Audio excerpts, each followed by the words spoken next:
le produit par rapport aux produits des concurrents. Question numéro 8. Expliquez la gamme d'un produit. Définition. Une gamme est l'ensemble des produits d'une même famille qui permettent à une entreprise de couvrir la totalité ou une partie du marché. Ou bien vous pouvez retenir facilement cette définition. Une gamme est le portefeuille des produits identiques.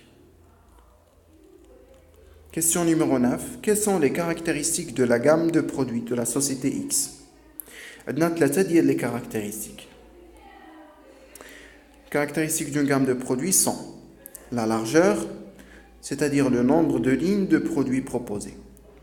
Par exemple, Renault propose plusieurs lignes, R19, R21, R18, Capture, Clio, etc. La profondeur, c'est le nombre de produits différents par ligne. Par exemple, Renault propose plusieurs types de motorisation et d'équipements dans chaque ligne, R19 et R19 Storia, Chamad, etc. La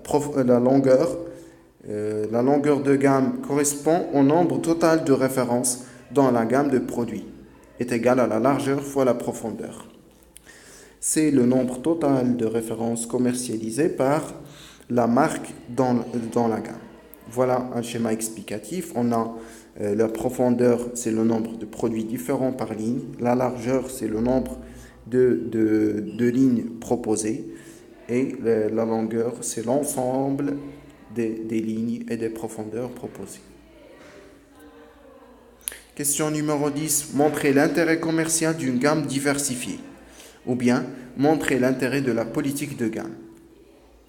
La politique de gamme permet de cibler plusieurs segments de clients, proposer des produits adaptés à la demande, réduire le risque commercial lié à un seul segment et diversifier l'offre commerciale pour se différencier de la concurrence.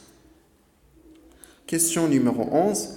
Classifier le ou bien les produits de la société X selon la nature, la durée de vie, la valeur d'échange et d'usage et le motif d'acquisition. Vous répondez simplement il a que la nature bien ou le service, la durée de vie durable ou non durable, la valeur d'échange signifie l'avantage économique ou la valeur d'usage signifie la capacité de satisfaction à l'usage. Donc toute expression extraite du document, il vaut mieux un cas justifié bien.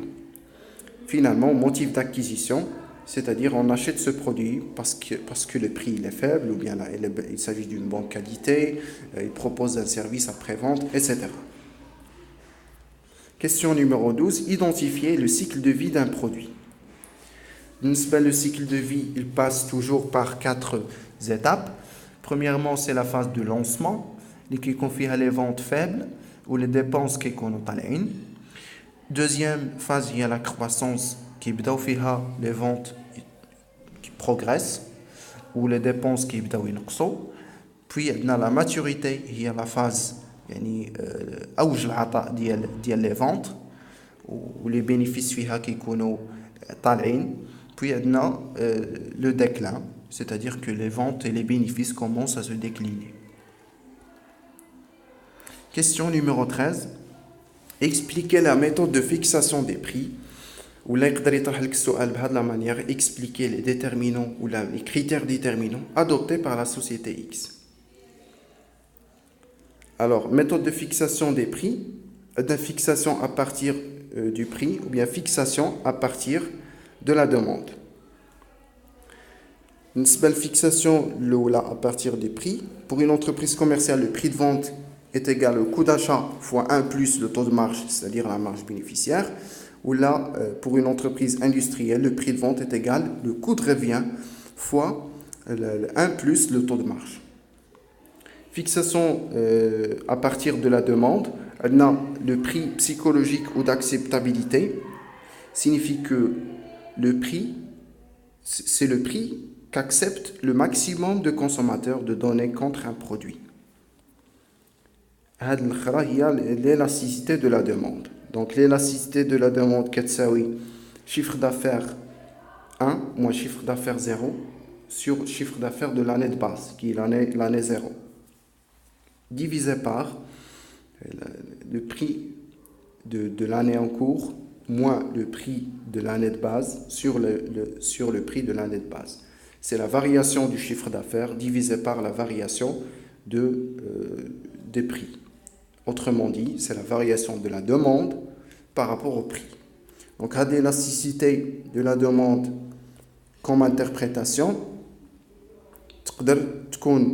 égale à 0, c'est-à-dire que la demande est indépendante du prix, autrement dit que la demande est inélastique. Ou bien E inférieur à 0, la demande diminue lorsque le prix augmente et inversement.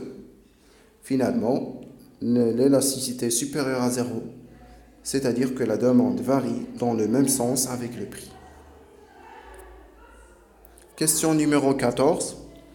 Identifier la politique de prix adoptée par la société X. Alors, on a les politiques.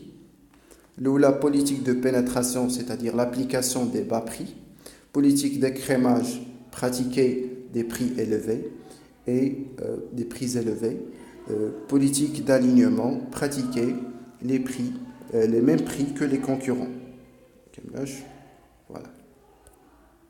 Question numéro 15. Dégager les contraintes liées à la fixation